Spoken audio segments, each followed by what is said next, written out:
Sa mundong puno ng panandaliang relasyon at mabilis na pagdimot, isang revelasyon na naman ang muling ninayag ang puso ng mga Pilipino ngayong 2026 matapos ang mahabang panahon ng pananahimik ni Ellen Adarna pagkatapos ng kanilang hiwalayan ng asawang si Derek Ramsey noong nakaraang taon ay muli itong naglabas ng kanyang saloobin sa publiko dahil sa pagiging irresponsabling ama di umano ni Derek Ramsey sa kanilang anak na si Liana o mas kilala bilang si Lely.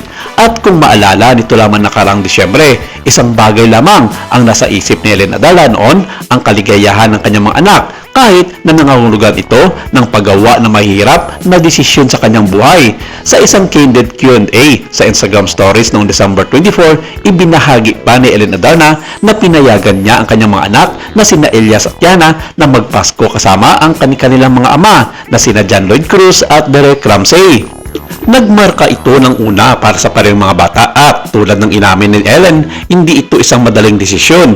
Gayunpaman ito ay ginawa niya ng may malinaw na kanyang puso. Elias is spending Christmas with John Lloyd and this is the first time ever that their time is not divided.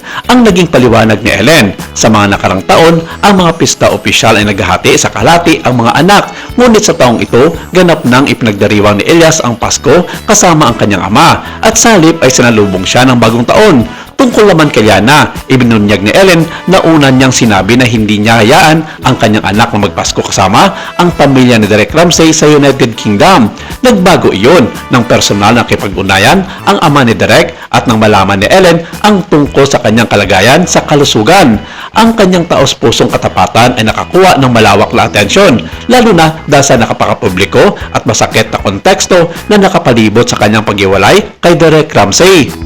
Ilang buwan nang nawalay ang dalawa kasunod ng mga paratang ni Ellen ng pagtataksil at pagdiwang ng mga pang-aabuso, mga isyu na sinabi niyang pinili niyang pag-usapan upang hindi paganahin ang mga mapampisalang pag-uugali.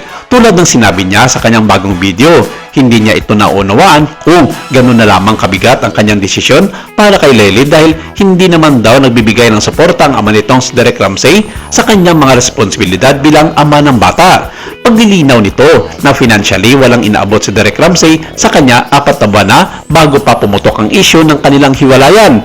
Sinabi ni Ellen na isang irresponsabling ama si Derek Ramsey sa kanilang anak pagdating sa mga pangangailangan nito, kahit na sinabing may kaya rin ang kanyang pamilya at kaya niyang buhayan ng bata nang walang suporta mula sa ama nito. Sa ngayon, wala pang naging komento ang kampo ni Derek Ramsey sa bagong payag na ito ng kanyang dating asawang si Ellen Adarna. Marami ang umaasa na maayos ito ni Ellen at Derek ang kanilang mga isyu sa kanilang anak sa mga bagay na may kinalaman sa tamang responsibilidad bilang mga magulang.